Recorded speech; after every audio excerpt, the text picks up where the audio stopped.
Upang Hilonggo. Ito na mga kababayan. Diba, nagpapakalat to ng mga didilis ko yun sabi nila mag-i-extend daw ng termino si PBBM dahil magdideklara na daw siya ng martial law dahil sa ginawa niya po kay Vice President Sara Duterte at sa mga dating presidente na tinanggal sa National Security Council, mga kababayan. Ngayon, pinapakalat to ng mga didiles na sabi nila, mga kababayan, ginawa daw ni BBM yan. Ito na daw yung simula ng martial law na naman.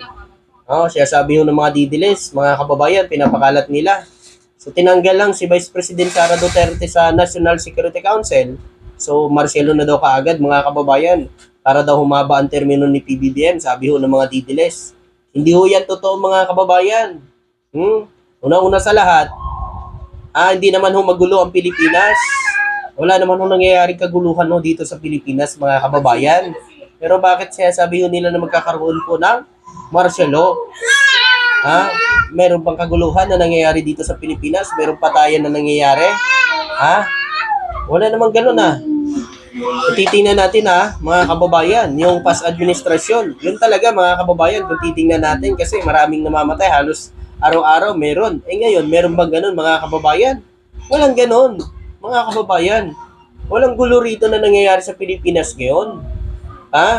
Bagkos, mga kababayan, nagtatrabaho si PBBM para maayos ang bansa natin. Kayo lang naman ng mga didilis ang nagpapagulo dito sa Pilipinas.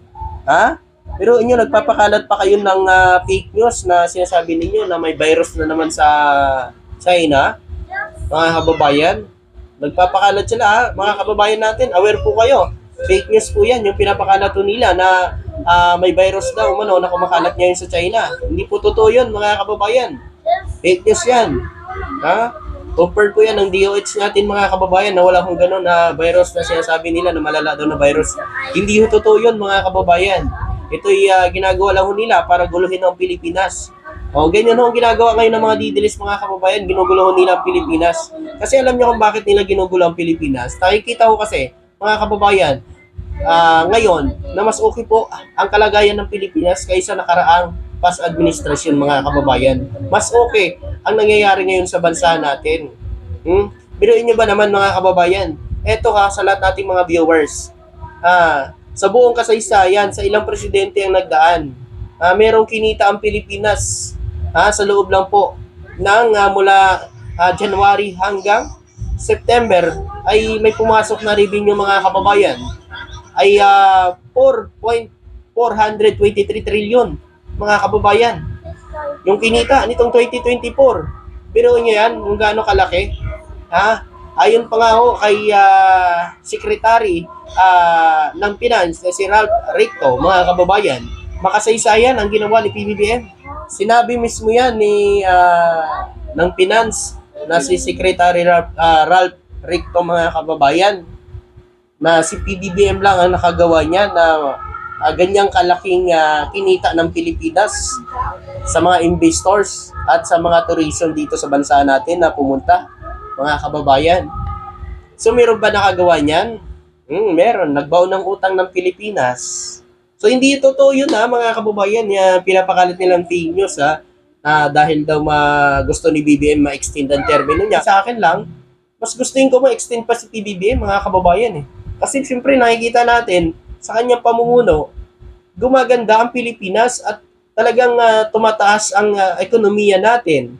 At mas marami pang nag-i-invest na dito sa Pilipinas, mga kababayan, at nagtitiwala sa ating gobyerno dahil kay PBBM. Kasi si PBBM kasi, mga kababayan, ang galing niya po manghikayat ng mga investors, mga kababayan. Alam nyo, yung mga naninira na lang yan kay BBM, ano yan?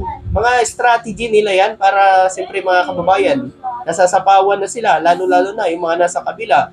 Nasasapawan na sila sa ginagawa ni PBBM kasi si PBBM mabait mga kababayan. Tingnan nyo naman kahit anong paninira nila, mga kababayan, never sumagot ang ating Pangulong BBM. Binabalik lang ni BBM, sinusukli sa kanila trabaho. Pero sa kanila, mga kababayan, galit na galit sila basta trabaho ang isukli ni PBBM sa kanila, mga kababayan.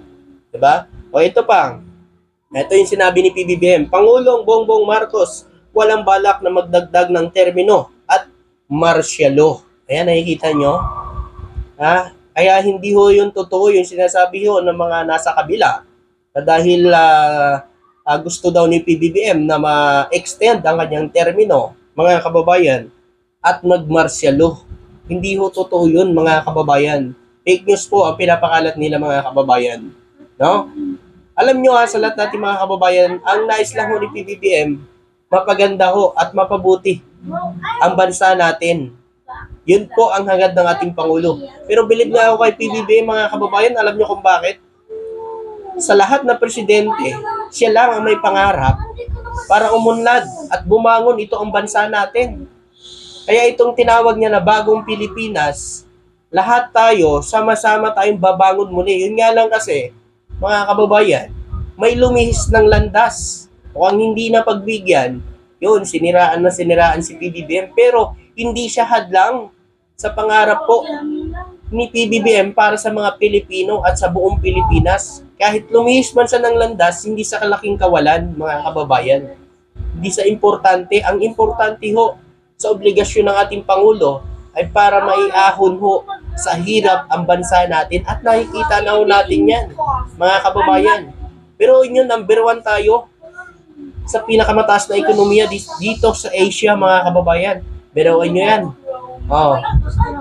Mga mayayaman din na bansa na mga sa Asia pero nalagpasan natin, mga kababayan. Dahil yan sa sipag at tiyaga ng ating Pangulo at talagang determinasyon niya para sa bansa natin. Yun nga lang kasi, yung iba, hindi nila nakikita. Iba nga, sinisiraan pa nila na sinisiraan, pinagtatawanan pa nila pag nabalitaan nilang ganyan.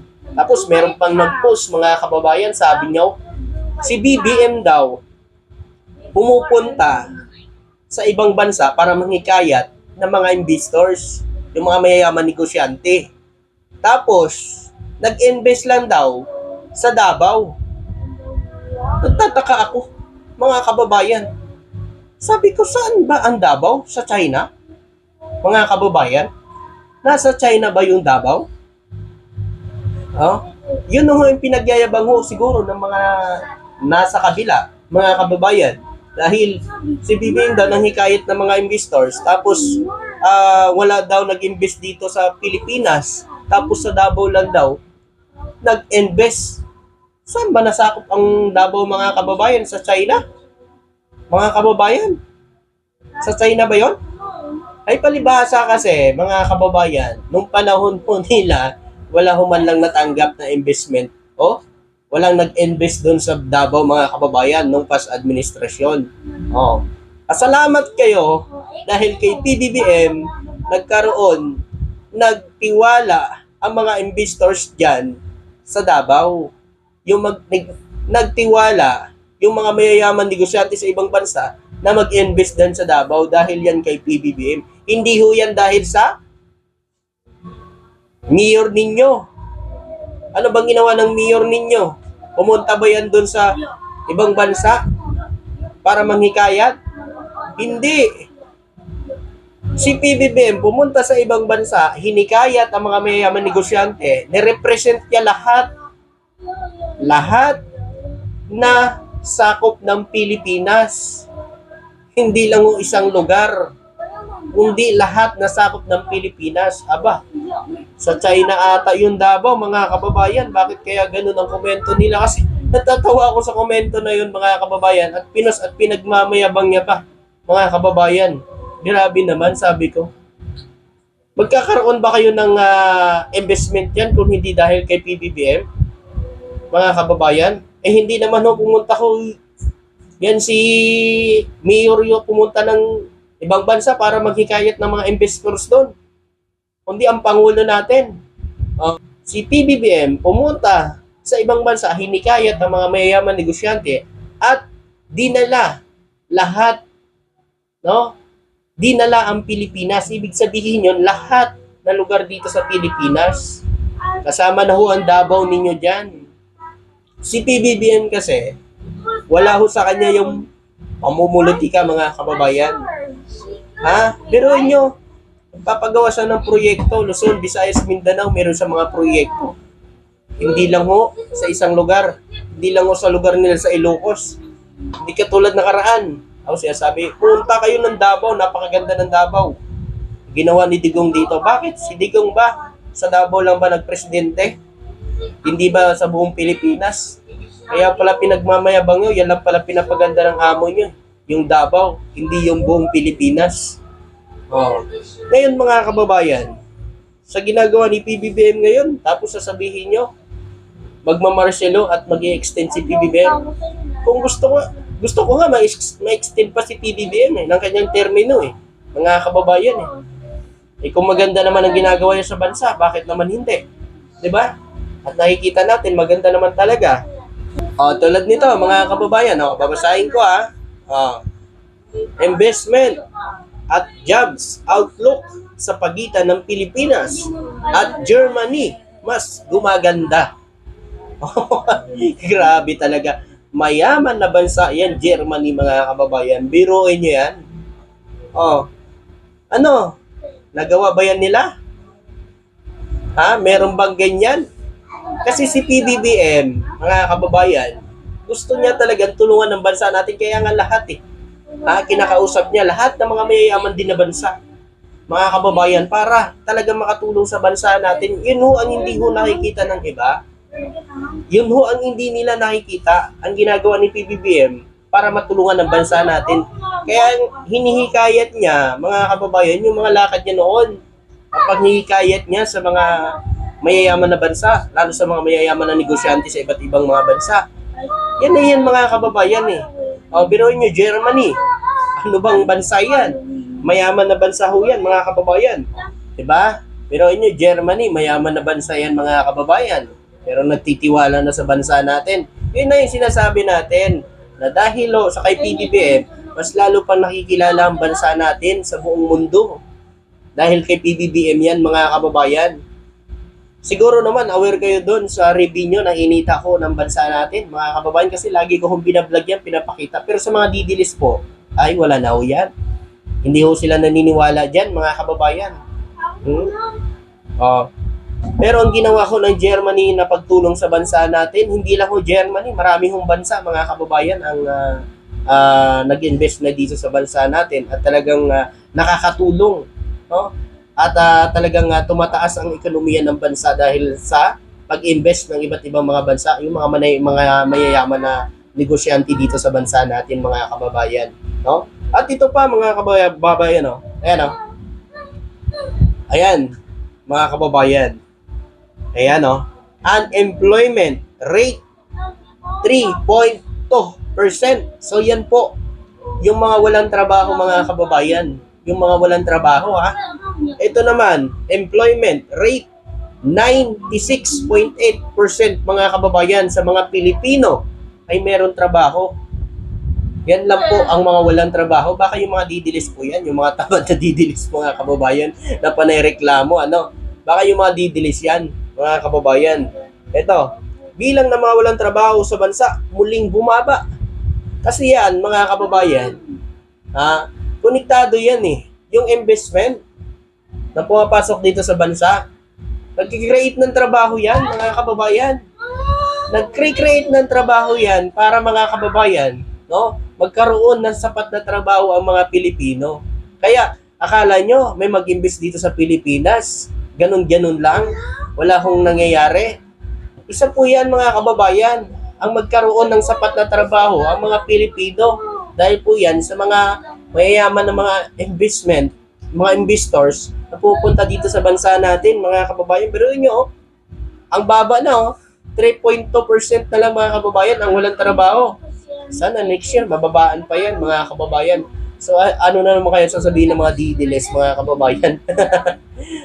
Fake news na naman yan sasabihin ng mga didiles mga kababayan. Alam nyo kasi kayo, nakapokus lang kasi kayo dun sa mga paninira sa gobyerno. Ayaw nyo tanggapin ang magandang nagagawa ko ng gobyerno at ni PBBM dito sa bansa. Pero kung kaya nyo tanggapin, mga kababayan, sana nagkakaisa na tayong mga Pilipino. Alam nyo ang mali ng isang tao, hindi na dapat dagdagan pa ng pagkakamali.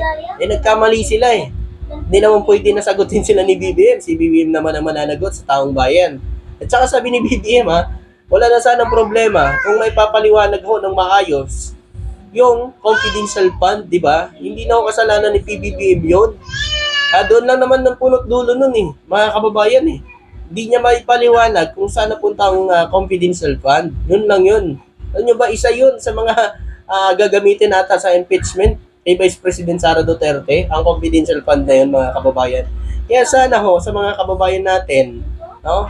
Huwag natin sisihin si BBM, hindi naman ho si BBM ang gumastos dyan. Ano pala, gusto kasi ng mga details mga kababayan, no? Arborin siguro ni BBM, mga kababayan, ang ginawa ho ng BP. Mga kababayan, hindi ho si BBM ang gumastos niyan. Hindi naman alam ni BBM kung saan nila dinala yung pera na yon. Kung ano man ang ginawa niya, sagutin niya sa taong bayan. Hindi na magturo-turo sa nung kanino-kanino lang. Kasi ganyan ho ang isang tao kapag nasusukol, magtuturo at magtuturo yan para makalusot. Kaso lang, hindi yan na maluko yung taong bayan. Talagang may patunay at ebidensya. Ngayon, sinasabi ninyo, corrupt si BBM. Sabi ko nga sa inyo, patunayan nyo para maniwala kami sa inyo. Ilabas nyo ang ebidensya nyo. Katulad na nangyari sa amo nyo, merong ebidensya. Yun po. Maraming salamat po at magandang araw po sa inyo lahat. Thank you.